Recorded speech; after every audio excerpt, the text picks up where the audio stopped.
রাজীব ভাই যেন ফায়ার করে দিয়েছি। দীর্ঘদিন আত্মগোপনে থাকার পর দেশে ফিরেছেন জনপ্রিয় content creator RS Fahim. July গণ অভ্যুত্থানে আওয়ামী লীগের পৃষ্ঠপোষকতা ও ছাত্র জনতার ওপর হামলার সঙ্গে জড়িত থাকার অভিযোগ রয়েছে এই ইউটিউবারের বিরুদ্ধে। শুধু তাই নয়, RS ফাহিম রাজধানীর মোহাম্মদপুর ভিত্তিক কিশোর গ্যাং কালচারের সঙ্গেও যুক্ত রয়েছেন বলে অভিযোগ অনেকের।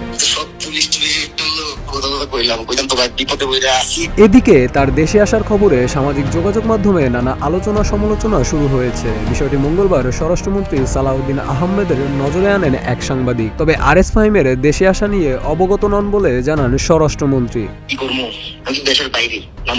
জুলাই অভ্যুত্থানের আসামিরা প্রকাশ্য আসছেন, তাদের জন্য কি করণীয় এমন জোরালো প্রশ্নের জবাবে স্বরাষ্ট্রমন্ত্রী বলেছেন, এরকম নির্দিষ্ট কোনো ঘটনা নিয়ে ভালো করে ব্রিফড হয়নি যে আমি এর জবাব দিব।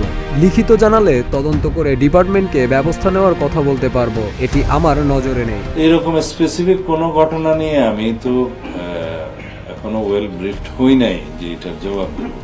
অবশ্য RS ফাহিমকে গ্রেপ্তারের দাবি জানিয়েছে মঞ্চ 24 সহ জুলাই আন্দোলন ভিত্তিক নানা সংগঠন। তাদের পক্ষ থেকে দাবি করা হয়েছে RS ফাহিম চৌধুরী জুলাই গণ অভ্যুত্থানে আওয়ামী লীগের পৃষ্ঠপোষকতা করেছেন। একাধিক হত্যা ও হত্যাচেষ্টা মামলার আসামিও তিনি।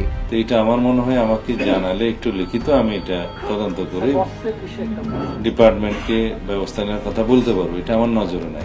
জনপ্রিয় এই ইউটিউবার শনিবার হযরত শাহজালাল আন্তর্জাতিক বিমানবন্দর দিয়ে দেশে ফেরেন। তিনি নিজেই সামাজিক যোগাযোগ মাধ্যমে এই তথ্য জানান। এর পরপরই বিষয়টি নিয়ে সামাজিক যোগাযোগ মাধ্যমে নানা আলোচনা সমালোচনার সৃষ্টি হয়। জুলাই গণ অভ্যুত্থানে ছাত্রদের উপর হামলার সঙ্গে জড়িত থাকার দায়ে তাকে গ্রেপ্তারের দাবি জানাতে থাকে বিভিন্ন মহল।